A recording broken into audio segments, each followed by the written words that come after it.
Necesitaba ver porque mi nombre aparecía en un contrato de inversión que yo no había firmado. En la carpeta había un documento con firmas falsificadas mías y de mi esposa, Inés Valero, y una cita concertada. No dije nada porque quería escuchar primero y hablar después. Reconocí la voz de Inés y el tono de una persona que habla sin miedo a que la escuchen. Pensé que si mis suposiciones se confirmaban, no había llegado allí por casualidad. 3 días antes, me llamó por teléfono una representante de la empresa promotora para confirmar la visita del matrimonio Ramírez Valero a varios pisos destinados a la inversión en Arganzuela. Le dije que sí, que todo estaba en orden, colgué el teléfono y fui a revisar el correo. En mi buzón había una copia del contrato con mi nombre, mi documento de identidad, mi firma mal falsificada y un correo electrónico enviado desde la cuenta de Inés.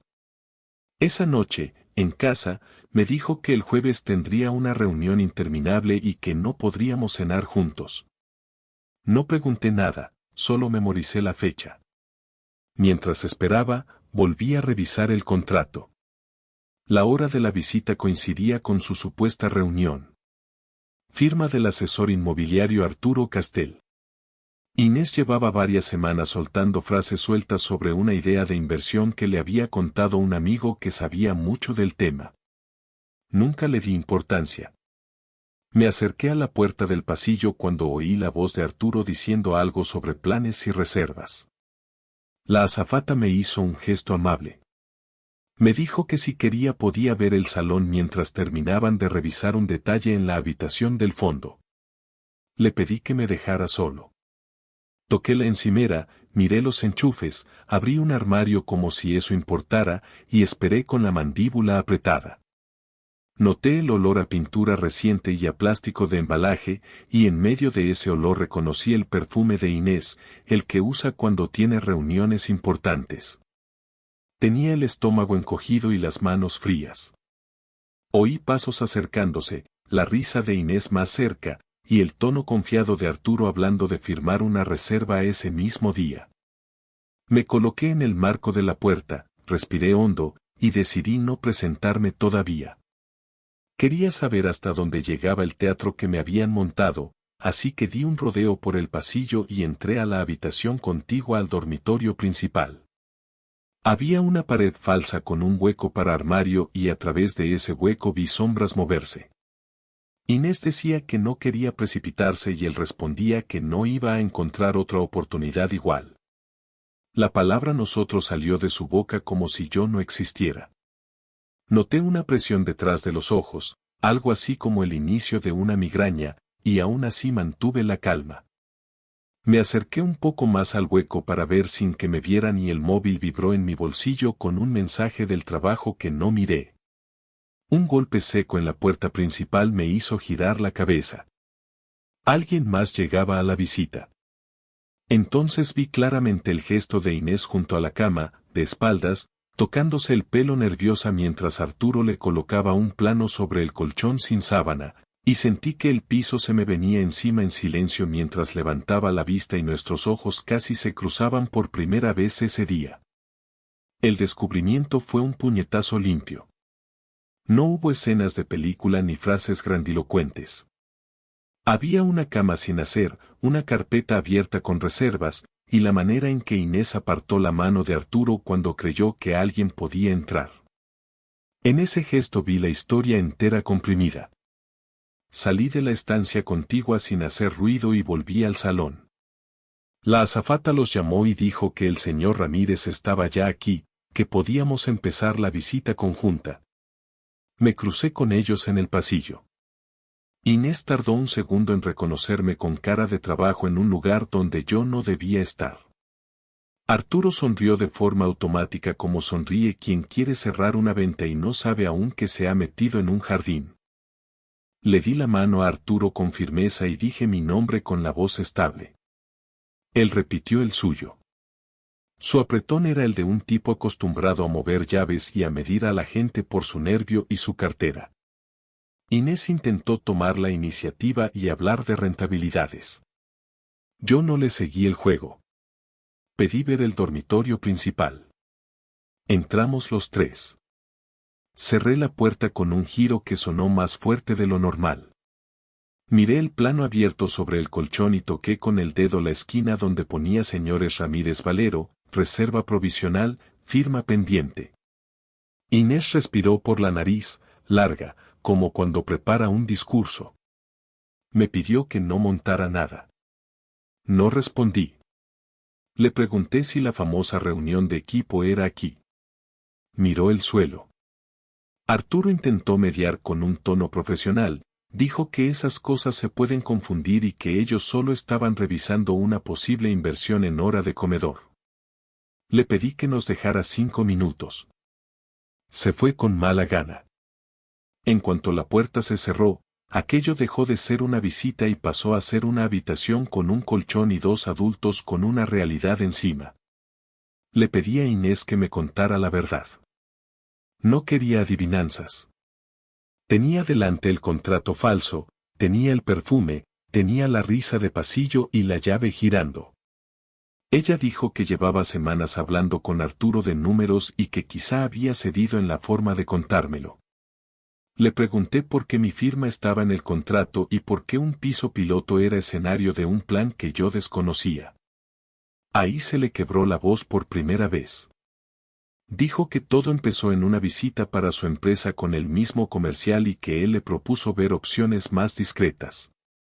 Mi cabeza fue a la palabra discretas y me entraron ganas de tirar la carpeta por la ventana.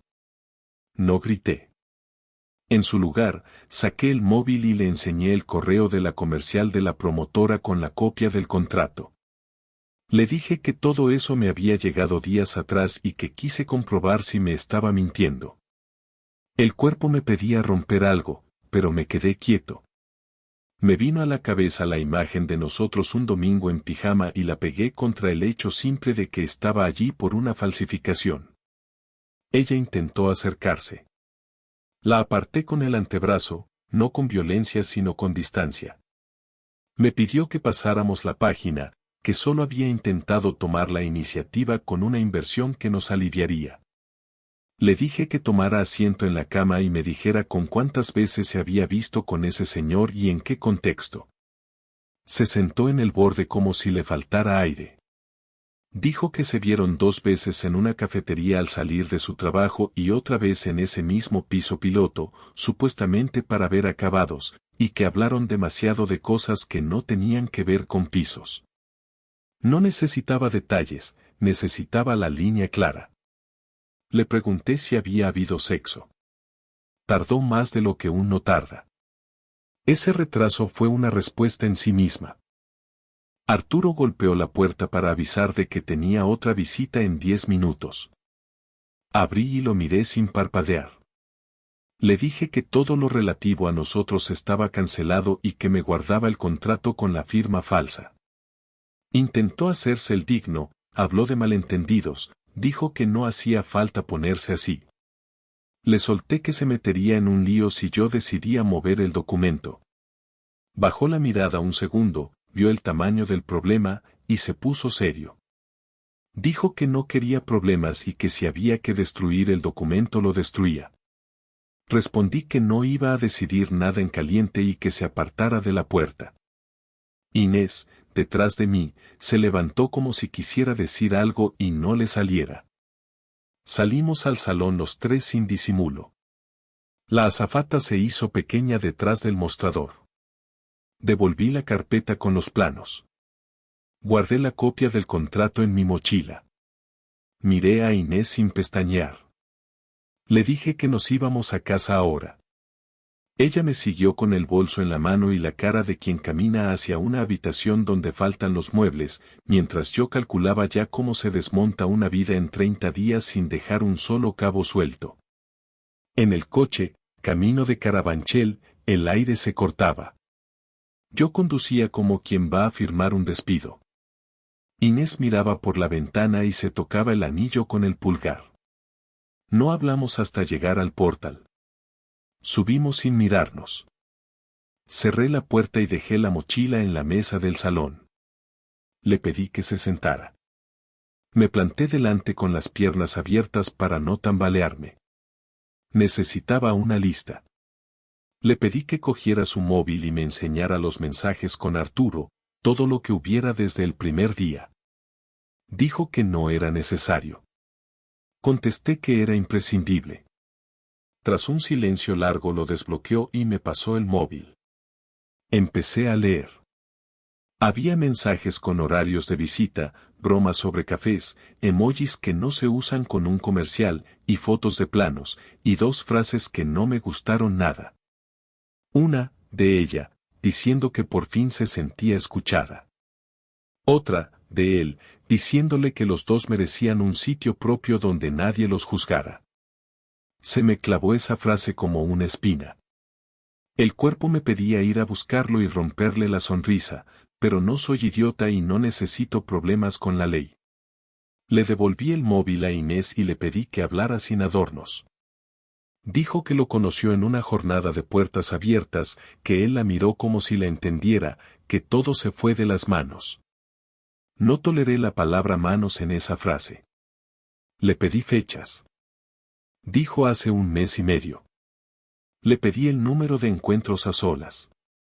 Dijo 4. Le pedí si había traspasado una línea física en algún momento. Los ojos se le llenaron de agua. Dijo que sí en el piso piloto una tarde en la que no había nadie antes de cerrar. Sentí una descarga en el cuello, un calor en la cara, y me quedé callado para no reventar. Allí mismo tomé nota mental de los pasos siguientes. Nada de gritos, nada de golpes, nada de escenas. Orden y precisión. Cerrar cuentas, blindar sueldos, asegurar la casa y trazar la salida. Le dije que iba a necesitar nuestro libro de familia, papeles del banco, contraseñas y la tarjeta adicional que tiene de mi cuenta nómina. Me miró con miedo. Dijo que no hacía falta llegar tan lejos. Le respondí que ya habíamos llegado. Le pedí que llamara ahora mismo a Arturo con el manos libres y que le dijera que nuestra inversión no existe y que la reserva provisional quedaba anulada. Se puso blanca. Marcó el número. Él contestó con tono de vendedor. Ella dijo que no se iba a reservar nada, que había sido un error, que no quería volver a hablar del tema. Él preguntó si yo estaba delante. Ella dijo que sí. Él intentó colgar. Le dije que antes de colgar me iba a mandar un email de confirmación con copia a mí, anulando cualquier documento que llevara mi nombre. Hubo un silencio. Dijo que lo haría. Colgó. Me temblaban las manos, entonces fui a la cocina, me serví un vaso de agua, y volví. Primer mini clímax. Abrí el portátil y cambié la contraseña del correo compartido donde llegaban facturas y seguros. Cancelé la tarjeta adicional desde la app del banco, dejándola con su tarjeta propia y su sueldo intacto, pero fuera de mi saldo. En segundo lugar, llamé al gestor para pedir cita. Tercero, abrí un documento y empecé una lista de bienes y gastos de ese mes. Religioso. Inés me miraba como si le pasara por encima una apisonadora invisible. Me dijo que estaba exagerando.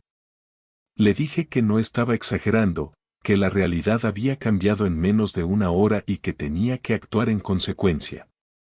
Segundo mini clímax. Le pedí su alianza.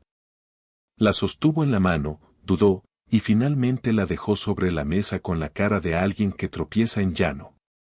Le dije que dormiríamos en habitaciones separadas esa noche y que al día siguiente hablaríamos de logística. Añadí que no pensara que iba a destruir su vida en una tarde, porque no soy así, pero que todo lo que hubiera firmado en mi nombre iba a revisarse y que iba a establecer límites que se cumplirían. Le propuse una breve pausa para que se duchara y se calmara. Yo haría lo mismo. Dijo que quería explicarme bien. Le pedí que me escuchara a mí primero. Le dije que había dejado de fiarme y que la confianza no se recupera con un discurso. Tercer mini clímax. Cuando iba hacia el pasillo sonó el timbre. Miré por la mirilla. Era el propio Arturo, que había venido sin avisar, vestido con camisa planchada y sonrisa de manual, con una carpeta en la mano. Abrí sin decir palabra. Entró al recibidor y empezó a soltar frases de control de daños. Le pedí que no cruzara al salón. Levantó las manos en gesto de calma. Me tendió la carpeta. Dentro venía el papel de anulación de reserva con su firma y la ruptura de cualquier conversación comercial. Me lo dio como quien entrega una ofrenda para evitar una tormenta. Lo examiné con cuidado, hice fotos, y se lo devolví para que hiciera lo mismo con su copia. No invité a sentarse. Le dije que ya no tenía nada que hablar con nosotros y que si volvía a contactar sería a través de correo y con copia a asesoría jurídica. Asintió con un hilo de voz. Se giró para irse, y al abrir la puerta se encontró con un vecino que miró la escena con el interés de quien ve un titular en directo. Arturo desapareció por las escaleras, y yo volví al salón con la carpeta en la mano y el pulso acelerado, sabiendo que el siguiente movimiento ya no era administrativo sino humano, y que me tocaba enfrentar la explicación que Inés llevaba conteniéndose desde el coche sin saber que iba a empeorar antes de mejorar.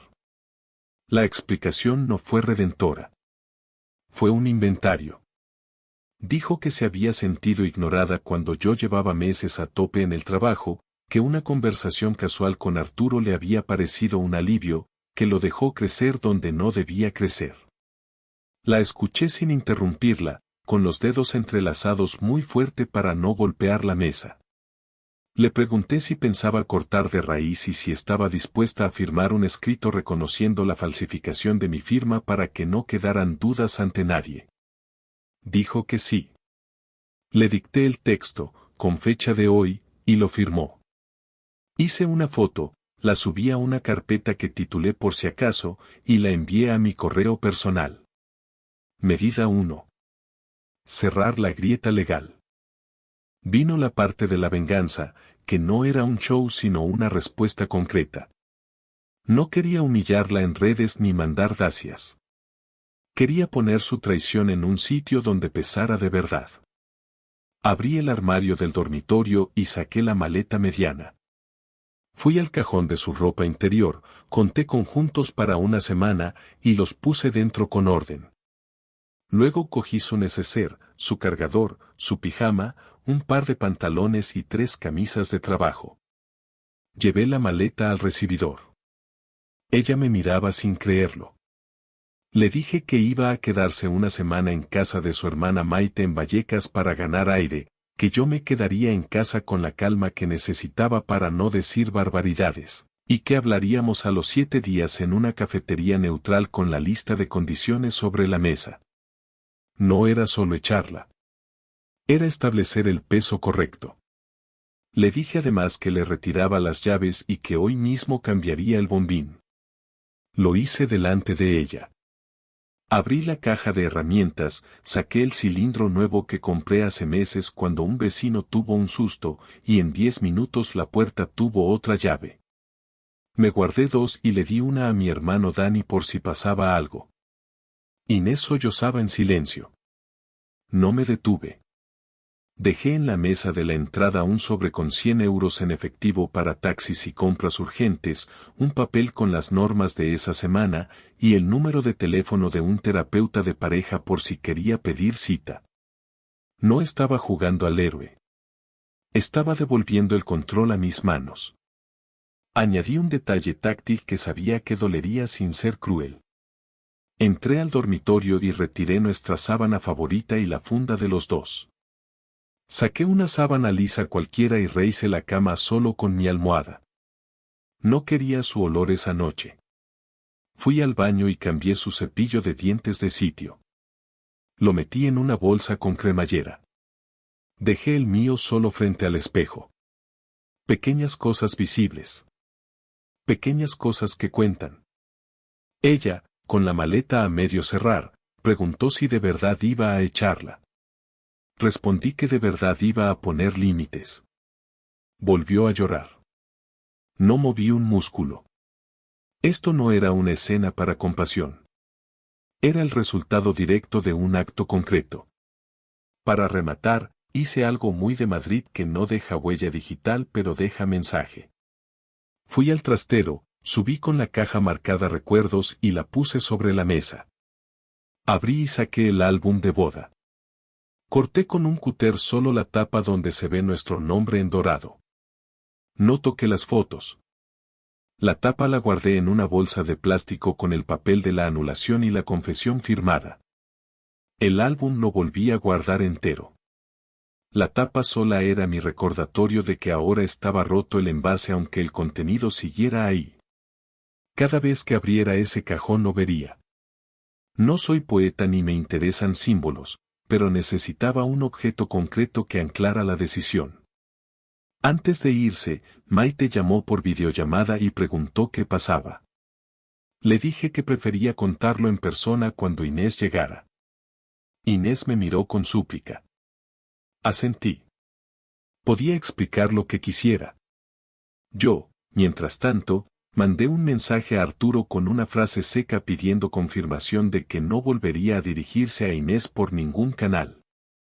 Contestó con un OK pobre y 2 líneas cobardes. Tomé una captura. Cerré el teléfono. Acompañé a Inés hasta el portal con la maleta. No la abracé.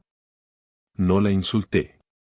Le dije que el sábado pasaría por casa de Maite a recoger las llaves del coche pequeño que está a su nombre pero que usamos los dos, porque la póliza está conmigo, y no quería riesgos. Ella dijo que necesitaba ese coche para ir al trabajo.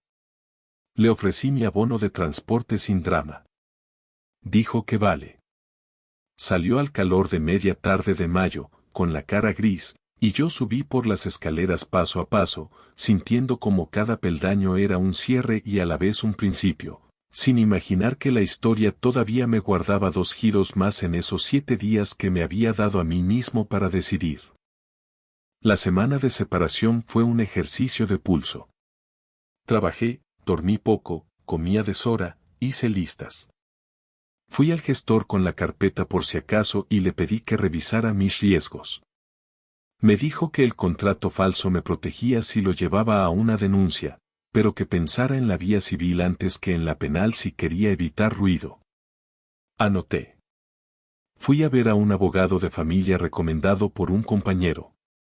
Me habló de inventario, de uso de la vivienda, de pensión compensatoria si se diera el caso, de guarda en caso de hijos que no tenemos, lo cual simplifica el mapa y a la vez te deja sin excusas.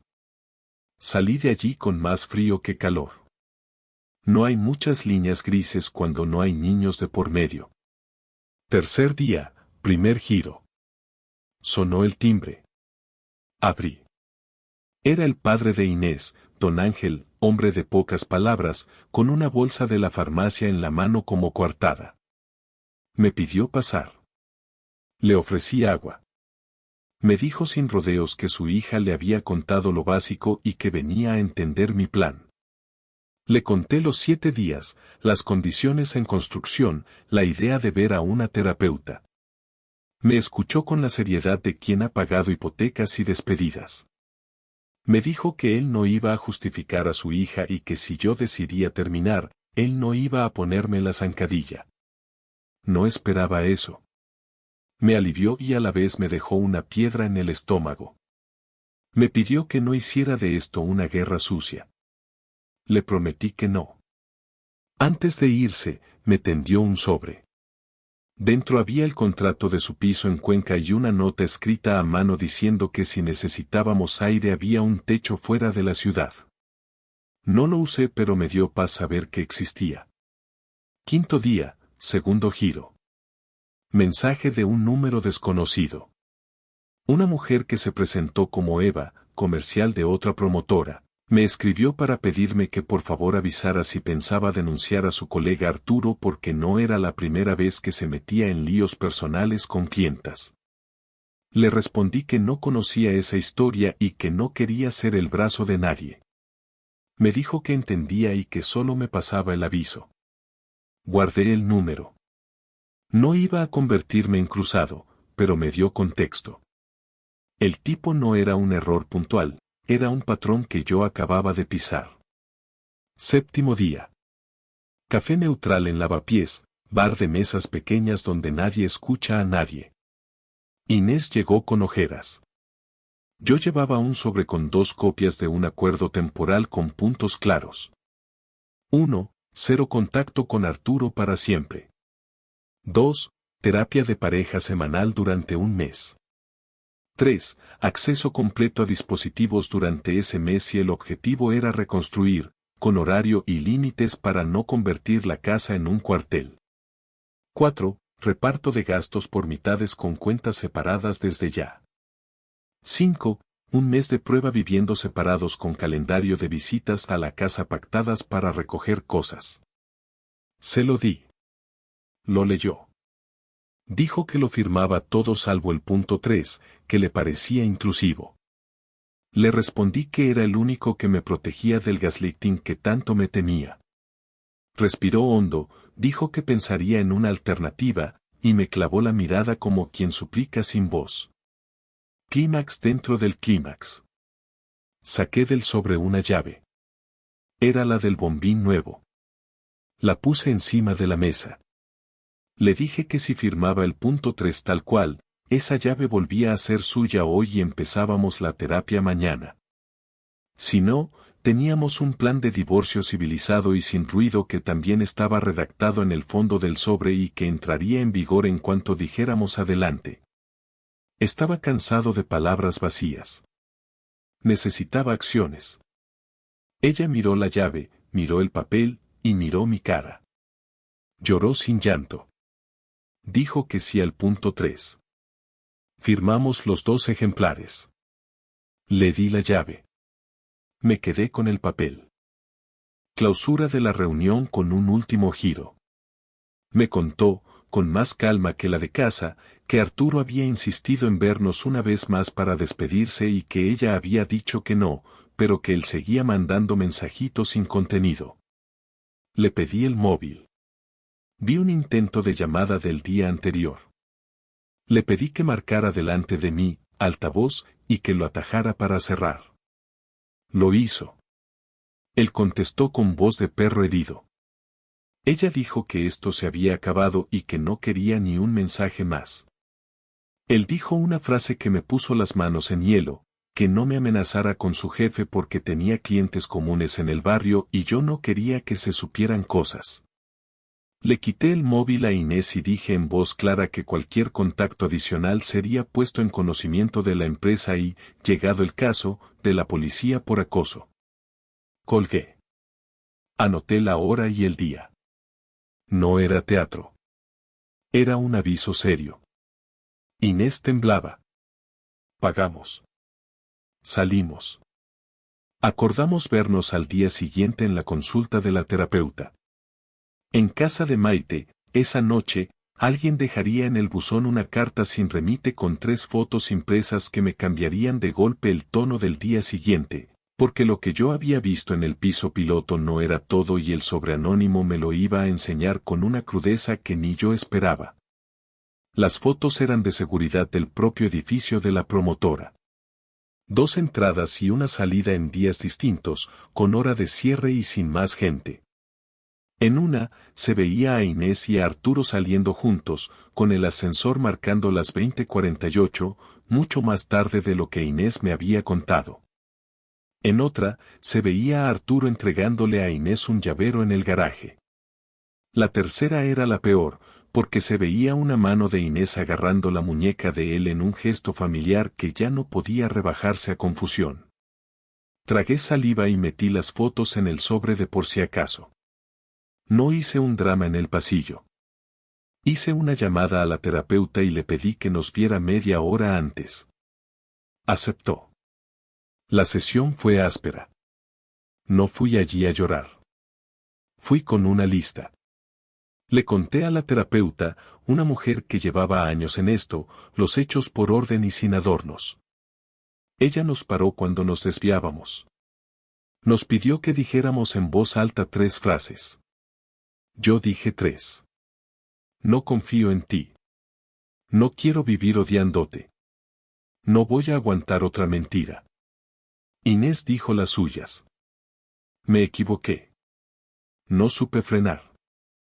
Quiero intentarlo. La terapeuta marcó la pauta. Dijo que el éxito dependía de nuestra capacidad de tolerar el asco y el miedo sin pegar golpes, y que los límites que yo había redactado eran sanos si se aplicaban de verdad. Al salir, bajo el sol limpio de Madrid, la ciudad seguía igual que siempre, y eso me ayudó a entender que mi vida iba a girar con o sin poesía. Tomé entonces la decisión final, que no es heroica ni cinematográfica. Le dije a Inés, en la acera, que no iba a pedirle explicaciones por las fotos porque ya tenía más de lo que quería saber. Añadí que 2 cosas iban a pasar desde hoy.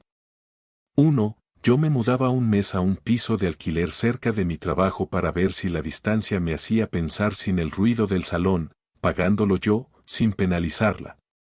2. La relación entraba en una fase de prueba con reglas escritas, y si en ese mes aparecía un solo contacto de Arturo o una sola mentira, el divorcio se activaba al día siguiente. Esa tarde hice la mudanza mínima al estudio que había encontrado en Usera por un precio razonable. Metí ropa, ordenador y 2 libros. Llamé a mi hermano para contarle los hechos gruesos sin morbo y para pedirle que fuera mi testigo si al final había que firmar papeles. Me dijo que estaba. Cenamos juntos en un bar de menú y bebimos agua, que lo único que necesitaba era cabeza clara. Dormí solo por primera vez en años con la tranquilidad rara de quien ha puesto la casa en orden después de un incendio. Los días siguientes fueron monótonos y a la vez importantes. Terapia los martes. Mensajes controlados. Trabajo y gimnasio para sudar tensión. Nada de alcohol. Cada noche, antes de dormir, abría la bolsa con la tapa del álbum y miraba el dorado despegado hasta que mis ojos dejaban de arder. Al final de ese mes, me senté conmigo mismo en la mesa pequeña del estudio y me hice la pregunta que había evitado desde el piso piloto. ¿Quiero seguir con Inés o quiero cerrar esto con limpieza y empezar otra vida? No busqué frases redondas. Me respondí con una lista. Ventajas y riesgos. En la columna de seguir, anoté el compromiso de terapia cumplido, 0 contactos de Arturo acreditados, su transparencia con dispositivos, y 2 gestos que no esperaba de ella. 1. Renunciar por escrito a cualquier inversión conjunta durante 2 años. 2. Proponer dedicar los domingos a volver a la ciudad como pareja de forma humilde, sin fingir que nada pasó. En la columna de cerrar, anoté el daño de la mentira original y el contacto físico en el piso piloto, que no se borra. La balanza no se inclinaba sola. La incliné yo.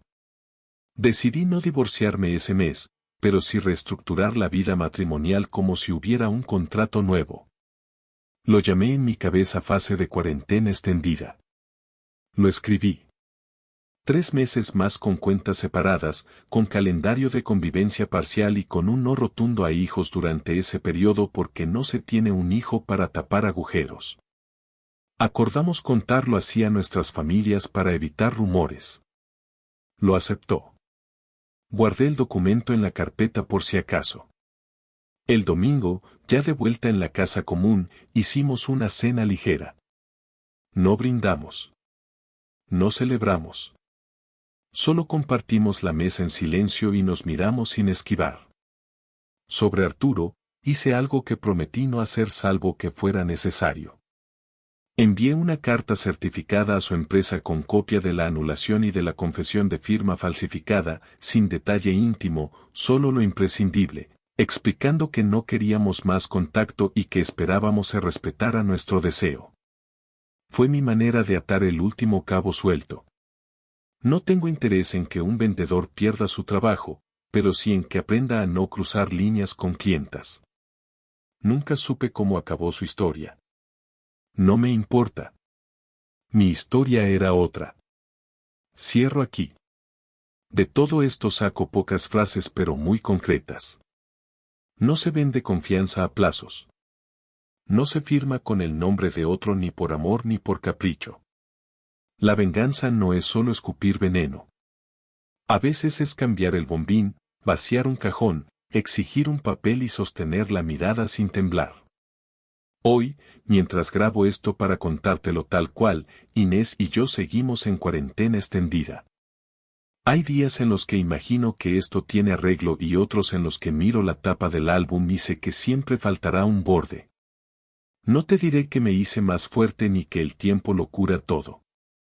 Te diré que conté hasta 10, que no di un golpe que me metiera en un juzgado, que le devolví el peso a las acciones y no a las palabras, y que si dentro de 3 meses mi mano tiembla otra vez al girar una llave, entonces ese mismo día firmaré lo que haya que firmar y cerraré la puerta con un clic seco y sereno, porque la vida en esta ciudad sigue haya o no haya álbum completo sobre la mesa.